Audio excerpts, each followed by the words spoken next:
બાગેશ્વર ધામમાં ટેન્ટ તૂટી પડતા એકનું મોત નીપજ્યું છે। આ સમાચાર કે જ્યાં મધ્યપ્રદેશના છતરપુર બાગેશ્વર ધામમાં ટેન્ટ તૂટી પડ્યો છે અને જેમાં એક વ્યક્તિનું મોત નીપજ્યું છે। લોકોમાં નાસભાગ પણ મચી હતી। બાબા ધીરેન્દ્ર શાસ્ત્રીના જન્મદિવસની ઉજવણીની તૈયારી ચાલી રહી હતી તે જ દરમિયાન આ ઘટના અને બાગેશ્વર ધામમાં ટેન્ટ તૂટતા એક શ્રદ્ધાળુનું મોત નીપજ્યું છે જ્યારે 5ની ઈજા પહોંચી છે। ઈજાગ્રસ્તોને સારવાર માટે હોસ્પિટલ ખસેડવામાં આવ્યા।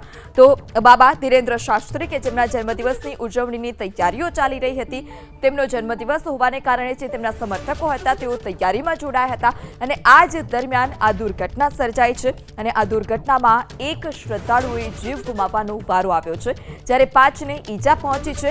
કયા કારણોસર આ પ્રકારે ટેન્ટ તૂટ્યો છે, શું વધારે વિગત તેને લઈ કોઈ હજી સુધી માહિતી સામે નથી આવી, પરંતુ આ જે દુર્ઘટના છે તે બાગેશ્વર ધામમાં સર્જાઈ છે કે જ્યાં ટેન્ટ તૂટી પડ્યો છે અને જેમાં એક શ્રદ્ધાળુનું મોત નીપજ્યું છે। આજે સવારે 7:30 વાગે આ ઘટના બન્યાનો પ્રત્યક્ષદર્શીએ દાવો કર્યો છે।